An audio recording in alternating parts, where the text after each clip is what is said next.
ઝઘડિયા તાલુકામાં વિવિધ સમસ્યાઓને લઈ આમ આદમી પાર્ટી ઝઘડિયા દ્વારા તથા ફાધર ક્વાર્ટર્સના રહીશો દ્વારા રહેણાંકના મકાનો તથા રસ્તો બનાવી આપવા બાબતે પ્રાંત અધિકારી ઝઘડિયાને આવેદનપત્ર પાઠવવામાં આવ્યા છે।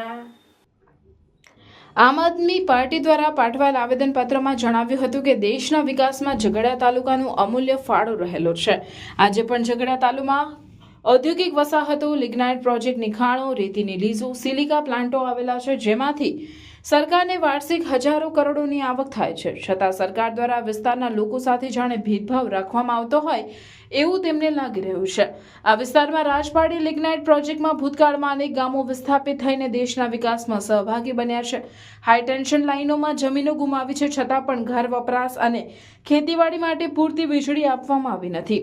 વીજ કંપનીના કર્મચારીઓ પણ લોકોને યોગ્ય જવાબ આપતા નથી, જેનું નિરાકરણ લાવવું જરૂરી બન્યું છે। આ વિસ્તારને જિલ્લા મથક સાથે જોડતો અને યુવાનોને રોજગારી કે વિદ્યાર્થીઓને અભ્યાસ માટે એકમાત્ર રસ્તો ઝઘડિયા રાજપાડી ઉમલા થઈ રાજપીપળાથી સરદાર પ્રતિમા તરફ જાય છે, જે રસ્તો બનાવવા માટે માર્ગ અને મકાન વિભાગ દ્વારા કરોડો રૂપિયાનો ખર્ચ કરવામાં આવ્યો છે અને દર વર્ષે રિપેરિંગ અને પ્રી મોન્સૂન કામગીરીના નામે કરોડો રૂપિયાના બિલો અને તેમ છતાં અધિકારીઓ, નેતાઓ અને કોન્ટ્રાક્ટરોના પાપે લોકોને હાલાકી વેઠવાનો વારો આવ્યો છે। ભ્રષ્ટાચારના ઘૂંટણસમાં ખાડા પડી ગયેલ છે, જેને તાત્કાલિક ધોરણે સમારકામ કરાવી આપવા અપીલ કરી છે। જો આ સમસ્યાનું યોગ્ય નિરાકરણ નહીં આવે તો આંદોલનના માર્ગે ઉતરવું પડશે, તેની ગંભીર નોંધ લેવા પણ જણાવ્યું છે। આ ઉપરાંત ઝઘડિયા ફાધર ક્વાર્ટર્સના રહીશો દ્વારા આવેદનપત્રમાં જણાવ્યું છે કે તેઓ ફાધર ક્વાર્ટર્સના ઝઘડિયા સુલતાનપુરાના વતની છે અને તેઓ 50થી વધુ વર્ષોથી અહીં રહે છે। વારંવાર ઝઘડિયા પંચાયત તથા કલેક્ટરને અરજી દ્વારા અને રૂબરૂ મળી તેમની સમસ્યાની જાણ કરી છે, છતાં તેમને કોઈ આજ દિન સુધી તેમના રહેણાંકના મકાનો બનાવી આપવા તથા રસ્તા બનાવી આપવા માટે જવાબ મળેલ નથી, જેથી તેમણે જણાવ્યું છે કે તેમના મકાનો નામે કરી આપવા અને આવવા જવા માટે રસ્તો બનાવી આપવા રજૂઆત કરી છે। તેમણે વધુમાં જણાવ્યું હતું કે તેમને ત્યાં કોઈ બીમાર પડે કે ડિલિવરી જેવી બાબતોમાં કોઈ વાહન કે એમ્બ્યુલન્સ તેમના ફાધર ક્વાર્ટર્સ વિસ્તારમાં આવી શકે તેવો રસ્તો પણ નથી।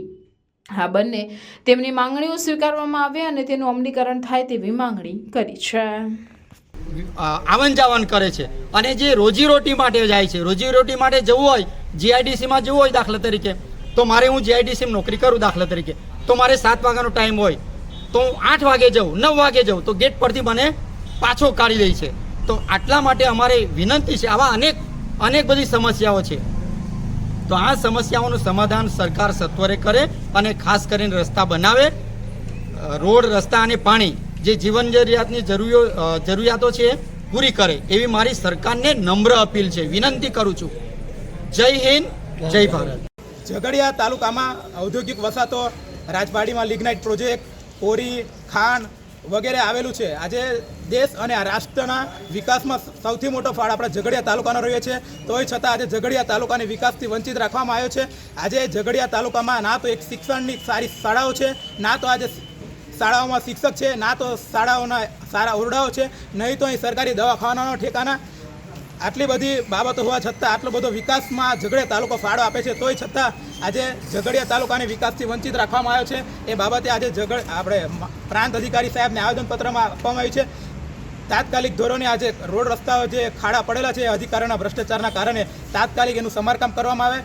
જો ટૂંક સમયમાં સમારકામ કરવામાં નહીં આવે તો ઝઘડિયા તાલુકા આમ આદમી પાર્ટીની ટીમ સમગ્ર ખાડાઓમાં કમળનું ફૂલ રોપીને એનું આજે મારા ફળિયામાં ઘરે નામ નથી અને રસ્તા બી બનતા નથી। અમને બધાને આવવા જવામાં તકલીફ પડે છે, કોઈ બી એમ્બ્યુલન્સ આવે છે એમને બી તકલીફ પડે છે, કે જેથી અમે મહેત બહેત થાય છે એમને લઈને આવે એમાં બી અમે પડી જઈએ છીએ।